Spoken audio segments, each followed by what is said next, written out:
નમસ્કાર, ગુજરાતના સૌથી મોટા ઓટીટી પ્લેટફોર્મ બીબી ન્યૂઝ ગુજરાતમાં હું ભૌમિક વ્યાસ તમામ દર્શક મિત્રોનું સ્વાગત કરું છું। પરસોત્તમ રૂપાલાની એક વિવાદાસ્પદ ટિપ્પણીને કારણે રાજ્યભરના રાજપૂતોમાં ભારે રોષ છે।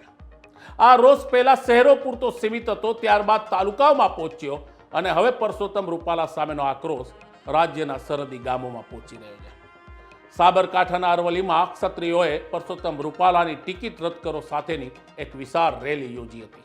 આ રેલીમાં મોટી સંખ્યામાં ક્ષત્રિય સમાજના લોકો ભેગા થયા હતા અને ભાજપને પ્રવેશબંધીના બેનર સાથે અને રૂપાલાની ટિકિટ રદ કરોના નારા સાથે તેમણે આવેદનપત્ર આપ્યું હતું। ક્ષત્રિય સમાજની માંગ છે કે જે રીતના ચૂંટણીમાં લાભ લેવા માટે પરસોત્તમ રૂપાલાએ ક્ષત્રિય સમાજની બેન દીકરીઓ ઉપર ટિપ્પણી કરી છે તે અશોભનીય છે। અમે કોઈનો વિરોધ નથી કરતા, પણ અમે આ ટિપ્પણીનો વિરોધ કરીએ છીએ અને જેમણે પણ આ ટિપ્પણી કરી છે એટલે કે પરસોત્તમ રૂપાલાની ટિકિટ રદ થવી જોઈએ। ક્ષત્રિય સમાજના આગેવાનોએ ચીમકી ઉચ્ચારી કે આવનારા દિવસોમાં જો ભારતીય જનતા પાર્ટી પરસોત્તમ રૂપાલાની ટિકિટ રદ નહીં કરે તો દરેક ગ્રામ્યમાં, દરેક તાલુકામાં ભાજપના કોઈ પણ નેતા કે કોઈ પણ કાર્યકરોને પ્રવેશ આપવામાં નહીં આવે અને તેનો ભારે વિરોધ કરવામાં આવશે। આપને જણાવી દઈએ કે અરવલ્લીમાં છેલ્લા 10 દિવસથી પરસોત્તમ રૂપાલાનો ભારે વિરોધ થઈ રહ્યો છે।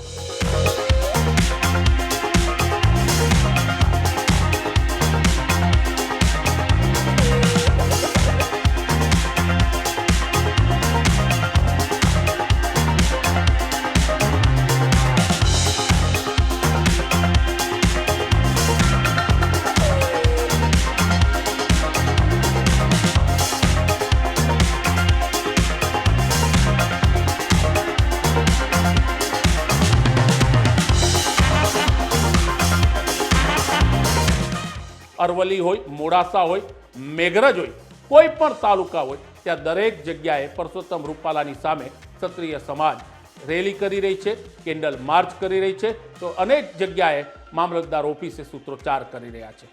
ધીમે ધીમે આ વિરોધની આગ હવે સરહદી શહેરોમાં પણ પ્રવેશી રહી છે। આપને જણાવી દઈએ કે સાબરકાંઠાથી નજીક જ રાજસ્થાન સરહદ આવેલી છે અને રાજસ્થાનમાં રાજપૂતોની સંખ્યા લાખોની સંખ્યામાં છે। ગુજરાત અને રાજસ્થાન ભૌગોલિક રીતના પણ જોડાયેલા છે અને તેથી માનવામાં આવે છે કે આવનારા દિવસોમાં આ વિરોધની આગ હવે રાજસ્થાનમાં પણ પ્રવેશ કરશે। અરવલ્લી સહિત આસપાસના દરેક વિસ્તારોમાં ક્ષત્રિય સમાજ નાની મોટી મિટિંગ કરી રહ્યું છે અને તેમની પણ એવી જ માંગ છે કે પરસોત્તમ રૂપાલાની ટિકિટ રદ કરો। આપને જણાવી દે કે જે રીતના સ્થિતિનું નિર્માણ થઈ રહ્યું છે તે પ્રમાણે રાજ્યના અનેક શહેરોમાં ભાજપના નેતાઓને પરસોત્તમ રૂપાલાને કારણે ભારે વિરોધનો સામનો કરવો પડી રહ્યો છે।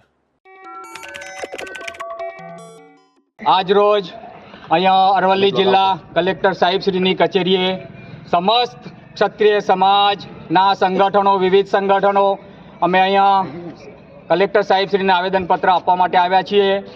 એક સમાજના પ્રોગ્રામમાં રાજકીય લાભ લેવા હેતુ રૂપાલા સાહેબે વાણીવિલાસ કરેલ હતો અમારા ક્ષત્રિય સમાજ ઉપર, જેના વિરોધમાં અમો અહીંયા આજે એકઠા થયા છીએ।